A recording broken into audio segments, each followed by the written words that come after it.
आज के सेशन में हम लोग सीखेंगे ऑनलाइन ITR-4 कैसे फाइल किया जाता है। तो चलिए स्टार्ट करते हैं। सबसे पहले हम इनकम टैक्स के पोर्टल पर आते हैं, incometax.gov.in। यहाँ पर फिर हम लॉगिन करते हैं। लॉगिन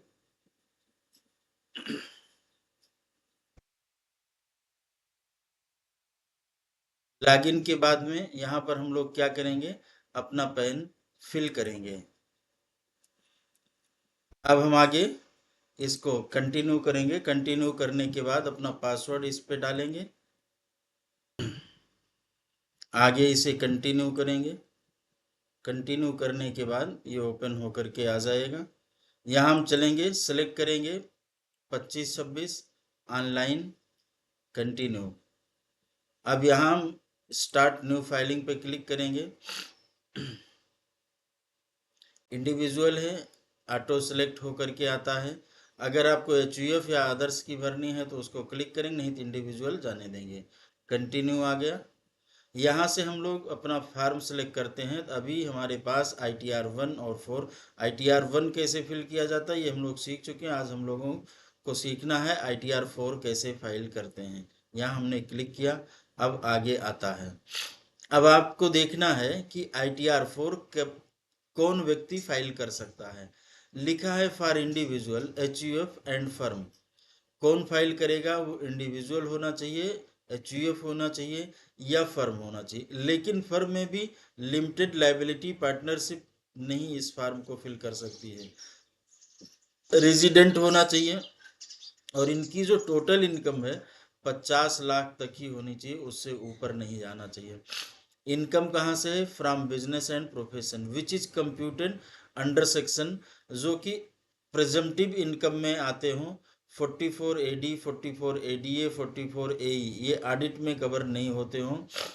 और इनके पास लॉन्ग टर्म कैपिटल गेन अगर है 112A के अंतर्गत, तो वो मैक्सिमम गेन 1,25,000 तक हो सकता है। एक और बात करनी है, इन लोगों की अगर ये बिजनेस इनकम करते हैं तो इनका टर्नओवर 2 करोड़ से ऊपर नहीं होना चाहिए।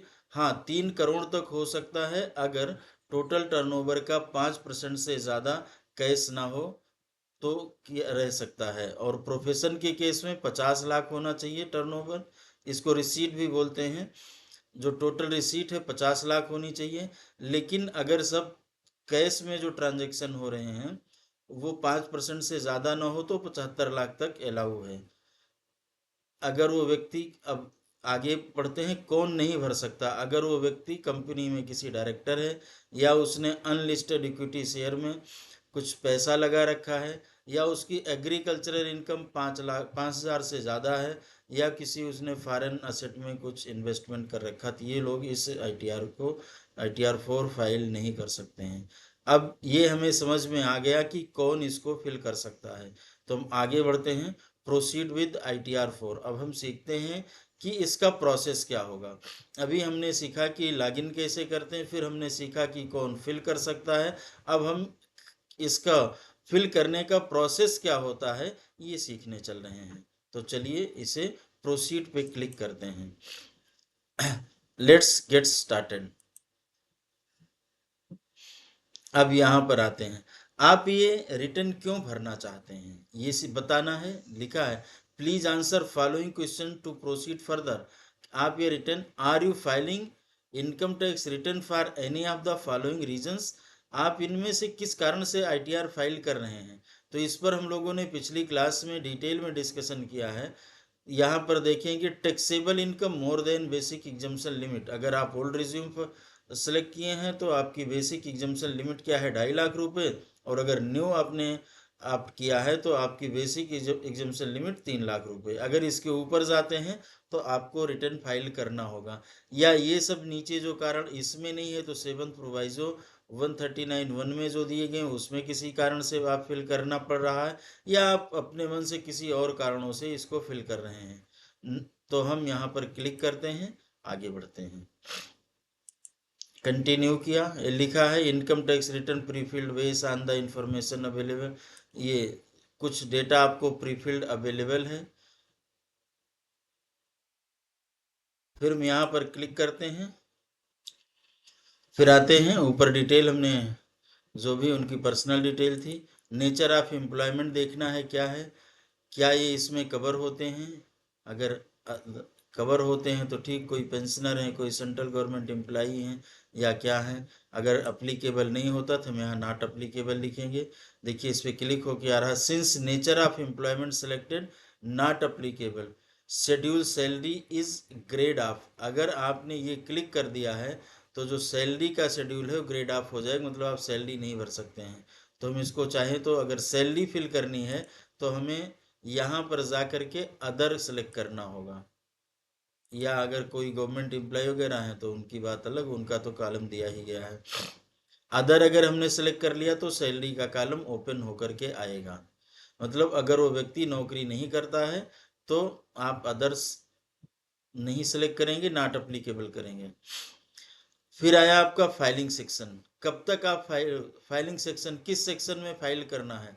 139(1) अभी 15 सितंबर तक 139(1) ही रहेगा। 139(4) कब तक रहेगा, 15 सितंबर के बाद दिसंबर तक चलेगा, 31 दिसंबर तक। अगर रिवाइज रिटर्न आपको फिल करनी होगी तो इसमें भरेंगे, या आप किसी नोटिस के रिस्पांस में भर रहे हैं तो किस नोटिस के रिस्पांस में भर रहे हैं यहाँ पर फिल करेंगे। इस तरीके से आप देखेंगे कि कौन से उसमें आपको फिल करना है, किस सेक्शन में फिल करना है। फिर अब आप यहाँ पर आएंगे, have you exercise the option 115BAC6 आप opting out new tax regime in form, क्या आप जो है इसको ऑप्ट आउट किए थे पिछली साल में 24-25 असेसमेंट ईयर में। अगर हाँ तो आप यहाँ एस करिए। जैसे आप एस करेंगे तो आपको यहाँ पर दिखाई देगा कि कुछ और चीज़ें भरनी हैं, उसकी डेट भरनी पिछली बार की, और एक्नॉलेजमेंट नंबर भरना। जो फार्म 10 आईए है कैसे फिल करते हैं हम अपनी अगली वीडियो में आपको बता देंगे। अगर आपको ऑप्ट आउट नहीं करना है तो आप यहाँ नो सेलेक्ट कर दीजिए। तीसरा आता है नॉट अप्लीकेबल, तो यहाँ पर आप कब करेंगे, यहाँ पढ़िए, not applicable return was file in ITR 1 और 2, मतलब पिछली साल आपने कौन सी ITR 4 नहीं फाइल किया था, या तो ITR 1 फाइल किया था या ITR 2 किया था, तो आप इस कैटेगरी में आ जाएंगे। अब हमने कहा यहाँ पर नो, नो कर दिया। नीचे फिर क्वेश्चन पूछेगा, do you wish to opt out new tax regime for the current assessment year. ध्यान देना है, ये प्रीवियस ईयर की बात कर रहा है, जो पीछे बीत गया है, जो रिटर्न आप फिल कर चुके हो। बात समझ में आ रही है। और ये जो है जिस साल की आप ITR फिल कर रहे हैं उसकी बात कर रहा है। अब ये कह रहा है do you wish opt out new tax regime, हमने कहा नो, हम ऑप्ट आउट नहीं करेंगे। अगर हम एस करते हैं तभी हमें फिर पहले IA भरना पड़ेगा, उसका एक्नॉलेजमेंट इसमें डालना पड़ेगा। वो हम IA कैसे फिल करते हैं, एक्नॉलेजमेंट नंबर वहाँ जब उसको फिल कर देंगे तब यहाँ पर हम लोग ओल्ड रिजीम से कर लेंगे। वैसे ओल्ड रिजीम जो हमने पिछली क्लास में सीखा है वही उस पर रहेगी, सिर्फ आगे चल करके जो है हम लोग उस पर डिस्कशन करेंगे अगले किसी वीडियो में। फिर आगे यहाँ पर आया, whether it is return is being filed by the representative assessee, जब किसी की डेथ वगैरह हो जाती है तो रिप्रेजेंटेटिव असेसी या किसी और केस में फाइल करते हैं। यहाँ पर आप बैंक की डिटेल चेक कर लेना, क्या ये रिफंड के लिए नॉमिनेटेड है और प्री वैलिडेटेड है। अगर हाँ तो आप इसको आगे बढ़ाएंगे। अब यहाँ पे आप कंफर्म कर देंगे, एक डिटेल आपकी कंफर्म हो गई, एक यहाँ पर। अब आप आइए ग्रास टोटल इनकम पर। तो ग्रास टोटल इनकम, इसको फिल करने के पहले आप यहाँ पर जाएंगे, यहाँ आएंगे, इस तरीके से व्यू फार्म 26AS करेंगे, इनका 26AS देखेंगे और AIS चेक करेंगे। इन दोनों से आप ये देख लेंगे कि इनको क्या इनकम टैक्स पे पोर्टल पे रिपोर्ट की गई है, क्या TDS कटा है, क्या इनकी अदर सोर्स की इनकम है, ये सभी चीज़ें आप देख लेंगे। यहाँ आ गए हम लोग, ये मैंडेटरी है, ये कर लेना है, नहीं तो कभी होता क्या है कि आपने कोई इनकम छोड़ दिया फिर आपको नोटिस भी आ सकती है। अब यहाँ पर हम आते हैं मुख्य देखिए पहले नंबर पर क्या दिया गया, income from business profession, business profession की इनकम को पहले नंबर पर दिया गया है। तो यहाँ presumptive income from business, business की अगर प्रेजम्पटिव इनकम है तो आप कहाँ फिल करेंगे, 44 एडी में। इसमें क्या है, टर्नओवर की जो लिमिट बताई गई कितनी है, 2 करोड़ या 3 करोड़। 3 करोड़ किस केस में है, जब आपकी कैश ट्रांजैक्शन टोटल टर्नओवर का 5% से अधिक नहीं होगी, नहीं तो 2 करोड़ तक। प्रेजम्पटिव इनकम फ्रॉम प्रोफेशन कितना है, 50 लाख या 75,000। 50 लाख कब कब है, 75 लाख कब है, जब आपकी कैश इनकम जो कैश रिसीट है वो टोटल टर्नओवर के 5% से अधिक नहीं है, तो 75 तक, नहीं तो 50 लाख तक। ये 44 एई है। 44 एई में जो गुड्स कैरीज का बिजनेस करते हैं, ट्रांसपोर्ट का बिजनेस करते हैं, और जिनके पास 10 मोटर से अधिक नहीं होता है, वो इसमें अपनी रिटर्न को फिल कर सकते हैं। तो हम लोग इस कॉलम में फिल करेंगे, तो यहाँ आएंगे एडिट, एडिट करेंगे शो डिटेल। ये भी पिछली बार से कुछ बदला हुआ है, तो पहले से भरा हुआ है, तो यहाँ पर सेलेक्ट करने की ज़रूरत नहीं पड़ी। Name of business, business code और डिस्क्रिप्शन। यहाँ ध्यान देना, do you want to more breakup, तो यहाँ से हम सीख लेते हैं कैसे भरेंगे। जैसे बिजनेस का नाम जो होगा वो फिल करेंगे, बिजनेस कोड। अब यहाँ पर आप देखेंगे growing and manufacturing T, growing and manufacturing coffee, growing and manufacturing रबड़, ये सभी चीज़ें आपको, तो जो बिजनेस कर रहे हैं जो वो वाला आप कॉलम या वो वाला कोड आप सेलेक्ट करेंगे। तो हमने इसमें देखिए पहले से सेलेक्ट कर रखा है 21008। यहाँ पर हम आएंगे, लिखा है थ्रो अकाउंट पे ही चेक और अकाउंट पे ही bank draft, bank electronic clearing system prescribe. तो इसमें अगर कुछ फिल करना है तो ठीक है, नहीं तो आप इसको जीरो, मतलब जिस कॉलम में कुछ नहीं फिल करेंगे वहाँ जीरो लिखाइए, जीरो रहने देंगे। रिसिप्ट इन कैश, सपोज करिए कि ये आ रही है 12,45,000, ये आपने क्लिक कर दिया। लिखा एनी अदर मोड, अगर ना तो कैश में ही है ना तो बैंक में आ रही है, किसी और मोड में आ रही थी, यहाँ फिल कर लेंगे। अब यहाँ ये कह रहा प्रेजम्पटिव इनकम अंडर सेक्शन, अगर आप यहाँ फिल किए हुए हैं तो आप जितना भी इनकम इस कॉलम में फिल किए उसका कम से कम 6% आपको प्रॉफिट दिखाना होगा। आप अधिक दिखा सकते हो, कोई रोक नहीं है। यहाँ पर अगर आपने फिल किया है तो उसका 8% दिखाना होगा। 12,45,000 का आप 8% निकाल लेंगे, या उससे अधिक भी दिखा सकते हैं। मान लीजिए इसमें हमने 6,20,000 लिख दिया, 6,50,890 लिख दिया। ये जो होगा प्रॉफिट वही दिखाना है। अब यहाँ पर प्रेजेंटिव इनकम प्रोफेशन से जो है उस पे जा सकते हैं आप, यहाँ सेलेक्ट करेंगे, जो डिटेल है इसको फिल करेंगे, आगे बढ़ जाएंगे। यहाँ presumptive income goods carriage under section 44 A, ये गुड्स कैरीज से रिलेटेड है। यहाँ पर आएंगे नेचर ऑफ बिजनेस, उसका कोड ये देख लीजिए, बहुत थोड़े से हैं। Renting of land, transport equipment, packers and movers, freight transport, ये सभी आप देख लेंगे कि आपका या आपके क्लाइंट का कौन सा बिजनेस है, उस कोड को सिलेक्ट करेंगे। इसके बाद जो डिटेल है अब हमने फिल कर लिया, आगे बढ़ेंगे, इसको सेव कर देंगे। इनकम फ्रॉम प्रोफेशन या बिजनेस की इनकम हो गई, तो अब हम इनकम फ्रॉम सैलरी पर चलते हैं। इनकम फ्रॉम सैलरी अगर है कुछ तो फिल करेंगे, हमारे केस में नहीं है तो हमने नहीं फिल किया, हम आगे बढ़ जाएंगे। फिर आगे बढ़ते हैं, income from house property, house property की जो इनकम होगी वो आप यहाँ पर फिल करेंगे, उसका डिटेल सेलेक्ट करना पड़ेगा आपको, सेल्फ ऑक्यूपाइड है कि लेट आउट है कि डीम्ड लेट आउट है। अब ये डिटेल में पढ़ना है डीम्ड लेट आउट क्या होती है, ये सब आपको इनकम टैक्स सेक्शन में जाकर, इनकम टैक्स के चैप्टर में जाके पढ़ना होगा। और जब आप यहाँ पर इसको फिल करेंगे तो आप यहाँ पर दूसरी डिटेल भी फिल कर सकते हैं कि उसका, तो इनकम फ्रॉम हाउस प्रॉपर्टी किस नेचर का है, वो आप टाइप क्या है वो सिलेक्ट कर लेंगे। तो सेल्फ ऑक्यूपाइड है कि लेट आउट है, डीम टू लेट आउट है, वो सेलेक्ट करेंगे और आगे उसकी डिटेल फिल कर लेंगे। अगर नहीं है तो आगे बढ़ेंगे। इस तरीके से हम लोग वैसे आपको अगर देखना है तो ITR 1 भी देखिएगा, कंप्लीट देखेंगे तो ज़्यादा समझ में आएगा, जुगाड़ वाली टेक्निक मत लगाइएगा। इसके बाद अगर आपने ऊपर फिल कर रखा है तो यहाँ इंटरेस्ट ऑन बारोड कैपिटल भी आप फिल करेंगे। इनकम फ्रॉम अदर सोर्सेस में कुछ डिटेल्स जो हैं वो आप फिल करेंगे। यहाँ पर हम लोग देख लें, AIS डेटा में कुछ शायद दिखा रहा था, हाँ इंटरेस्ट फ्रॉम सेविंग था 120 का, तो यहाँ पर हम लोग इसको फिल कर देते हैं। Select interest from saving account 120। ये जीरो का बहुत ध्यान रखना, नहीं तो एक जीरो बढ़ गया तो बहुत बड़ा गेम कर जाएगा। या सेव करते हैं। अब आप ये देखिए, ध्यान देना है क्या क्या दिया गया है इसमें। Income from business and profession, income from salary, income from house property, income from other sources.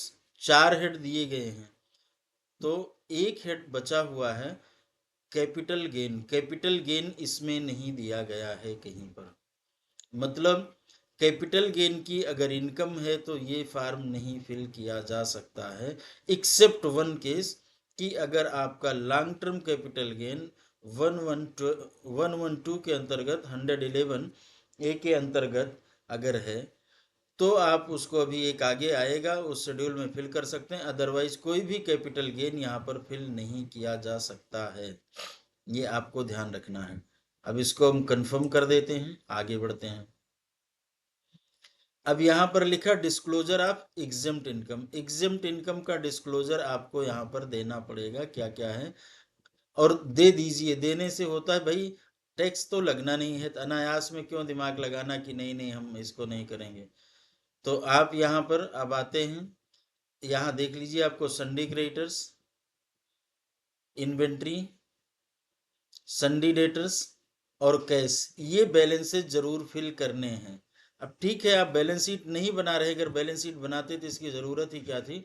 अगर आप नहीं बना रहे हैं तो इतनी इनकम इतनी इन्फॉर्मेशन तो आपको देना है।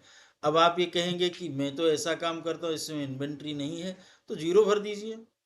डेटर्स आपके पास नहीं है तो जीरो भर दीजिए। आप अपना कैश की डिटेल भर दीजिए, कैश कितना है, कैश तो होगा ही, मान लीजिए आपके पास है 15,560 रुपये, ये आपने फिल कर दिया। बाकी आप जो जो फिल करना हो आपने जीरो फिल कर दिया, इस डेटा को सेव कर दिया। मैं ये नहीं कह रहा हूँ जीरो भरना है, मेरे कहने का मतलब सिर्फ इतना है कि जो डिटेल है उसे फिल करना है, जो नहीं है उसको जीरो कर देंगे। Information regarding turnover, grass receipt reported for GST, GST में जो आपने रिपोर्ट किया वो यहाँ पर टर्नओवर दिखाना है। Exempt income only for reporting purpose, not for tax purpose, तो यहाँ पर आप इसको ऐड करेंगे। मान लीजिए कि आपकी एग्रीकल्चरल इनकम है या 10 क्लास 10 VC में कोई है, तो इस तरीके से ये सेक्शन, अगर आपको एक्सपर्ट बनना है तो पढ़ना पड़ेगा, घर जा करके अपनी बुक मंगाइए, अगर है तो उसको देख के पढ़िए। तो नहीं है कोई इनकम तो छोड़ दीजिए, आगे बढ़िए, जबरदस्ती मत फिल कर दीजिएगा। कंफर्म किया हमने, आगे बढ़ गए। अब आगे बढ़े तो यहाँ पर आएंगे LTCG, अभी हम लोगों ने डिस्कशन किया था। मान लीजिए लॉन्ग टर्म कैपिटल गेन है, वैसे इस केस में है नहीं, लेकिन मैं आपको फिल करके दिखाता हूँ। यहाँ पर हमने फिल कर दिया 2 लाख रुपए, यहाँ हमने फिल किया 50,000 रुपये। अब ये आपका प्रॉफिट कितना दिखा रहा, 1,50,000। इसको कंफर्म किया, लेगा नहीं, क्योंकि इसने कहा है कि सिर्फ अगर 1,50,000 तक है तभी ये लेगा, नहीं तो ये मानेगा नहीं। तो इसलिए इसको भी आप अगर इतना है तो भरेंगे, नहीं तो फिर इसको दूसरे किसी फार्म में भरेंगे। हमने कंफर्म कर दिया इसको, अब इसने एक्सेप्ट कर लिया। टोटल डिडक्शन, अब डिडक्शन 80CCD 2, जो कि एम्प्लॉयर का कंट्रीब्यूशन होता है, अग्निपथ स्कीम में है या कोई अदर डिडक्शन है, इसमें आपको नई स्कीम में ज़्यादा डिडक्शन तो दिया नहीं गया है। हाँ, डिडक्शन के संबंध में अगर आप देखना चाहें तो ओल्ड रिजीम जो ITR 1 का है उसके तरीके से ही डिडक्शन यहाँ पर भी लागू होगा, देख सकते हैं। नहीं तो आगे हम जो है एक नया वीडियो डिडक्शन के लिए अलग से बना करके डाल देंगे। इसको हमने कंफर्म कर दिया। यहाँ टैक्स पेड, क्या कुछ टैक्स का पेमेंट हुआ है ये आप चेक करिए। अगर आप एम्प्लॉई हैं तो आपके एम्प्लॉयर ने यहाँ पर टैक्स कुछ डिपॉजिट किया होगा, और अगर नहीं शो हो रहा तो आप इसकी डिटेल को फिल कर लीजिएगा। Tax deduction account number this, name of the employer, मतलब यहाँ 10 भरेंगे, यहाँ एम्प्लॉयर का नाम भरेंगे, इनकम अंडर सैलरी, कितना सैलरी में की इनकम हुई और कितना डिडक्शन हुआ है, और अगर अदर देन सैलरी है तो इस कॉलम में जा करके अपनी डिटेल को फिल करेंगे। यहाँ पर देखिए 10 भरेंगे, टीडीएस किस सेक्शन में डिडक्ट हुआ है वो सेक्शन फिल करेंगे, अनक्लेम टीडीएस ब्रॉट फॉरवर्ड कितना है, ये आप यहाँ पर किस ईयर का है वो सिलेक्ट करेंगे, टीडीएस ब्रॉट फॉरवर्ड कितना वो आप यहाँ फिल करेंगे, टीडीएस आप करंट फाइनेंशियल ईयर यहाँ पर फिल करेंगे, और कितना आगे being credit only corresponding receipt ये फिल करेंगे, ग्रास अमाउंट कितना है वो फिल करेंगे, किस हेड में इनकम जाएगी वो आप फिल करेंगे, और फिर सेव कर देंगे डेटा को। तो ये सब बहुत ध्यान से आपको देखना है। एडवांस टैक्स कुछ डिपॉजिट किया है तो यहाँ डिटेल दिखा रहा होगा तो अच्छी बात है, नहीं तो आप आकर के उसकी डिटेल फिल करेंगे, उसका बीएसआर कोड, डेट, चालान नंबर और कितना टैक्स पेमेंट किया है, एडवांस टैक्स या सेल्फ असेसमेंट टैक्स जो भी होगा दोनों में से, और आगे इसको हम कंफर्म कर देंगे। फिर टोटल टैक्स लायबिलिटी देखेंगे कितनी आ रही है, यहाँ पर चेक करिएगा, और आप बाहर भी चेक करके देख लीजिएगा। अब यहाँ पर इंटरेस्ट वगैरह अगर कुछ लगा है तो चेक करिएगा, लेट होने की वजह से इंटरेस्ट लगते हैं। यहाँ टोटल कितना टैक्स आया, कुछ रिफंड बन रहा है नहीं है, वो सब आप डिटेल में चेक कर लेंगे। फिर इस डेटा को आपने कंफर्म कर दिया। अब हम करेंगे proceed to verification. Proceed to verification में आप अपनी डिटेल को एक बार बहुत ढंग से चेक कर लीजिएगा, फिर आगे बढ़िएगा कि कहीं कुछ गलत तो नहीं हुआ है, नहीं तो सबमिट हो जाएगा। अब यहाँ से करेंगे preview and submit your return, यहाँ आएंगे, ये चेक करेंगे, प्लेस, जो आपका प्लेस होगा वो फिल करेंगे, मैंने लखनऊ भर दिया है। प्रोसीड टू वैलिडेशन, देखिए वैलिडेशन आपका सक्सेसफुल हो गया, कोई एरर नहीं पाई गई है। हम आगे बढ़ेंगे और इसको प्रीव्यू कर लेंगे, प्रीव्यू कर लेंगे, फिर आप डाउनलोड कर सकते हैं इस प्रीव्यू को, और फिर आगे जा कर के प्रोसीड टू वैलिडेशन पे कर सकते हैं। अब ये देख लीजिए प्रोसीड टू वैलिडेशन हुआ, फिर आगे होगा प्रोसीड टू वेरिफिकेशन, ये आपने क्लिक कर दिया। अब ई वेरीफाई अगर तुरंत हो सकता तो नाउ कर दीजिए, नहीं तो ई वेरीफाई लेटर करिए, यहाँ आपको सूचना मिलेगी 30 दिन के अंतर्गत आपको इसको ओटीपी भेज देना है। यहाँ पर आप क्या करेंगे, कंटिन्यू कर देंगे, फिर ये कंटिन्यू का प्रेस करेंगे, सबमिट करेंगे, आगे बढ़ेंगे। जब आपको आगे काम इस पे करना होगा तो अब यहाँ पर आप दोबारा से आएंगे ई फाइल, जब आपको ई वेरीफाई करना होगा, यहाँ ई वेरीफाई करेंगे। ई वेरीफाई करने के बाद यहाँ पर ई वेरीफाई क्लिक करेंगे, I would like to verify using OTP on mobile registered with Aadhaar, यहाँ टिक करेंगे और फिर कंटिन्यू करेंगे। कंटिन्यू करने के बाद I agree to validate my Aadhaar detail, ये टिक करेंगे। जनरेट आधार OTP, ये क्लिक कर देंगे। फिर जिसका होगा उसके मोबाइल से आप वो मांग लीजिएगा, OTP यहाँ फिल कर दीजिएगा। धन्यवाद। फिर हम लोग मिलते हैं अगले सेशन में, और आप तब तक इसको स्टडी करिए, समझिए, मस्त रहिए। धन्यवाद।